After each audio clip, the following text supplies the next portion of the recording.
So it's January 31st, Saturday night, about 8:30. I needed to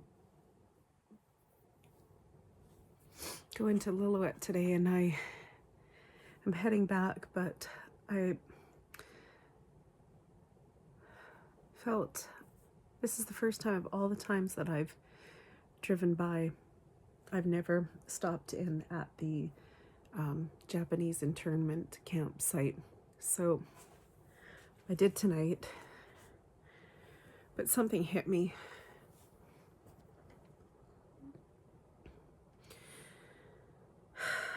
It's taken a whole week. This is the night coming up about 1 hour from when the fire started.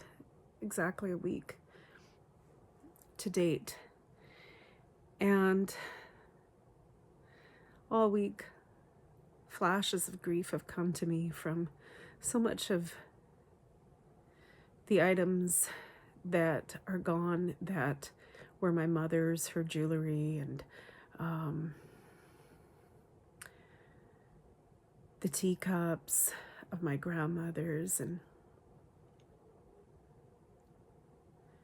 then my thoughts went to the heirloom plate, which I had thought of several times during the week. And then tonight my thoughts went to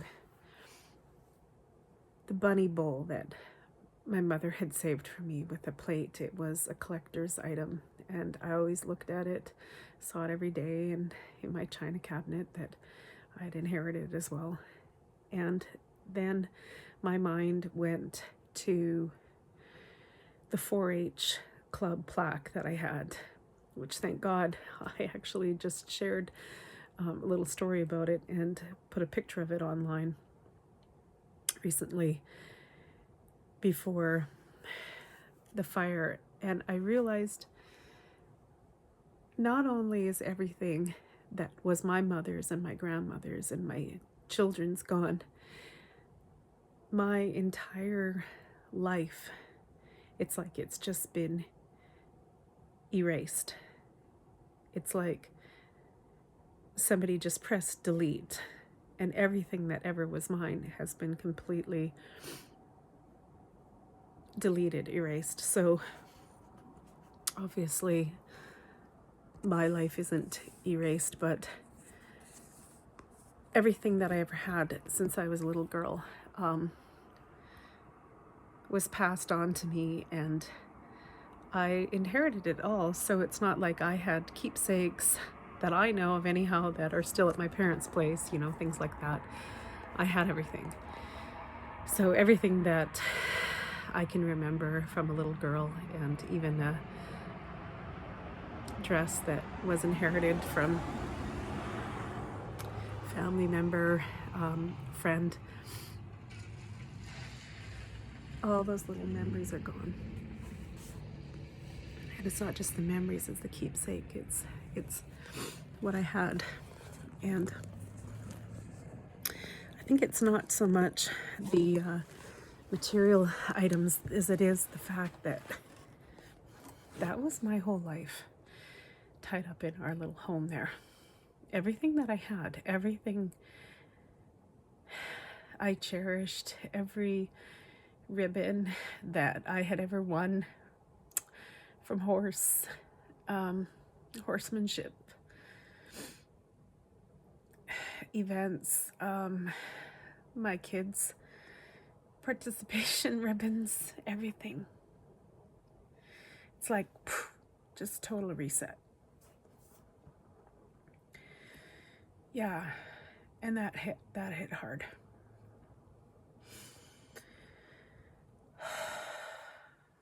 I know that if you're watching this and you've been somebody who's lost everything in a house fire, you can relate. There's been a few people I know in the community who've mentioned what they've experienced as well. So it's just one of those things. It's horrific to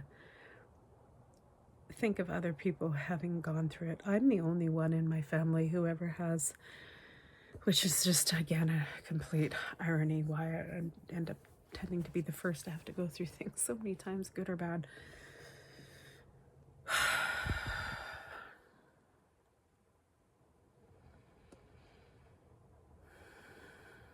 Anyway, something being at this Japanese internment camp. I need to move on from this evening, but a camaraderie. There's so much pain in this site of history of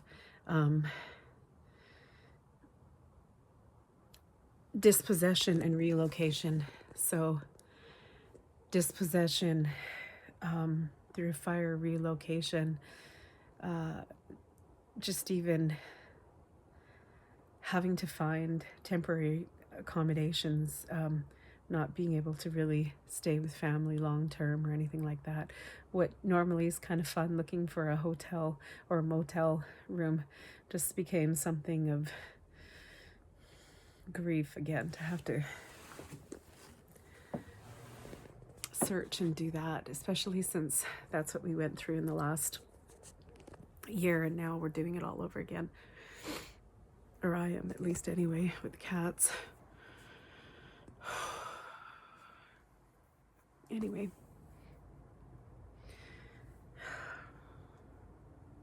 God is for us.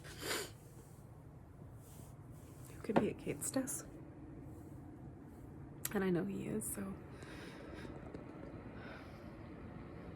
All right, thank you for watching. This is Danielle Edwards. Good night.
Counting down the minutes tonight.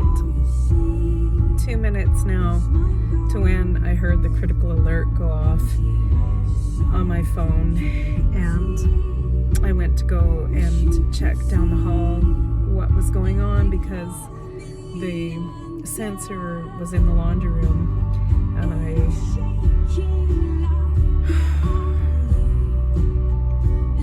can hardly even speak about anything after that.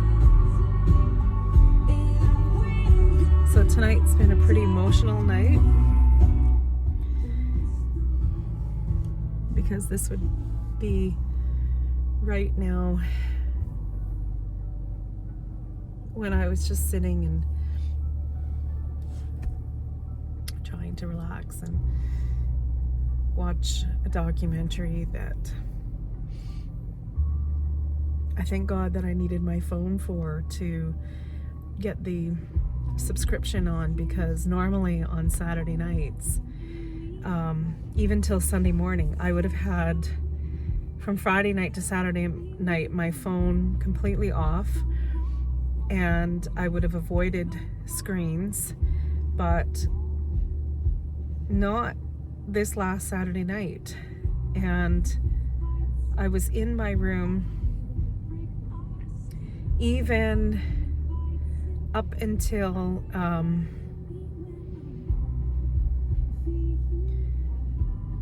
maybe about 1 hour before the fire smoldering started. So it could have happened at any time. I could have had my phone off. I would not have gotten that critical alert.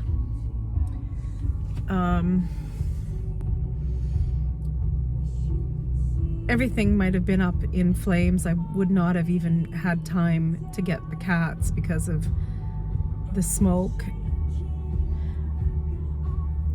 My phone, it might have just been complete panic. So I just thank God for not that it happened so much, because in my human capacity it's too hard to even think that, but just the fact that it could have been so much worse. And if it was going to happen from some circumstances beyond my control, God only knows what was going on with the wiring or anything electric that might have started it. We don't know. That's all we can presume at this time. It's best to not even speculate. I'm just thankful that I was led to get out of my room early, and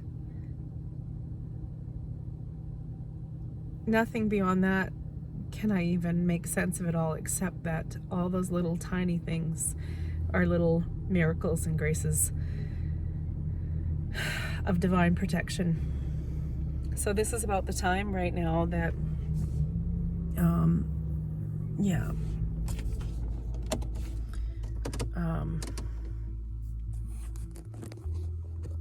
the fire went out, obviously.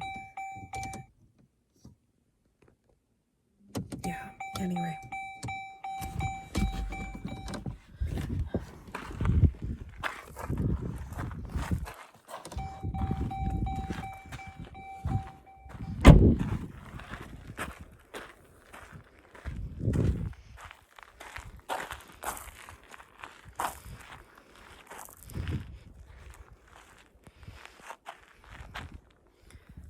Yeah.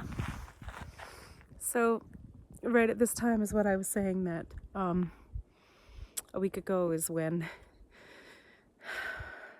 the horror of the house fire happened. And so it's been a week now, and it's better to put my mind on things that are good things right now. I had a tearful drive, but I'm so grateful for the spring time with my daughter and the things that we did in summer and all of those wonderful memories. Driving this road, not even knowing where we were going to go when we had to quickly again find housing. And it was an adventure, and it was an adventure of trusting God in the unknown. And we ended up having something far greater than I could have ever imagined, and manifested through blood, sweat, and tears of paying for something physically, but spiritually, the work that sometimes is involved in our lives when we're giving and receiving supernaturally with blessings, is something like a foundation when life hits so hard. Because without looking back at all of the ways that we've been looked after in life, that I've been looked after, those are my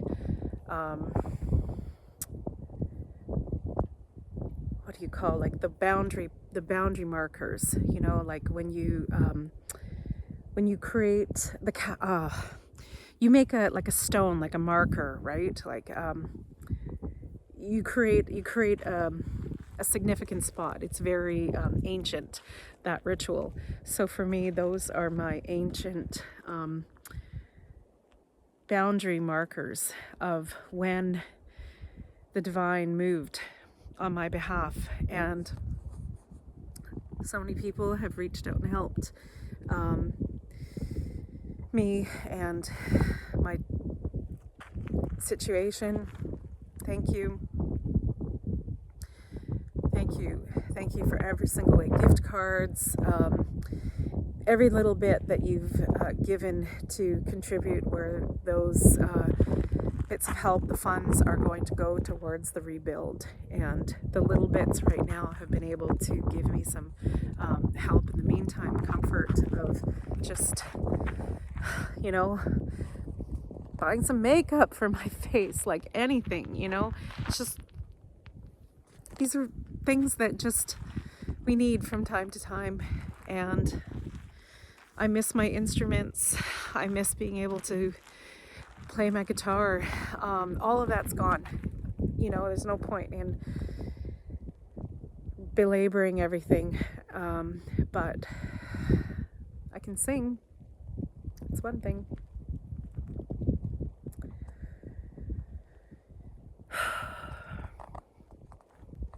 I am even grateful for a poem given to me. Creativity is a divine gift that we can express ourselves through pain and through sorrow, through joy, through laughter. But I hope that as my heart is torn open, ripped to shreds, that somehow through this, good will come. I believe it. Only good will come. Only good can come. I'm safe. Only good can come. I'm safe.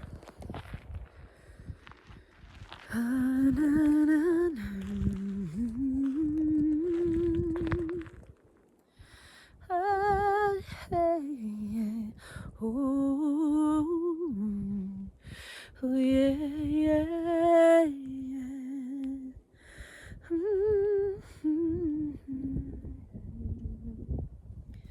This is Danielle Edwards. Thank you for joining me. Please feel free to subscribe to my channel, and I'd love to meet you on this journey we call life. Okay, good night. Give yourself a big hug. God, that's what I need to do.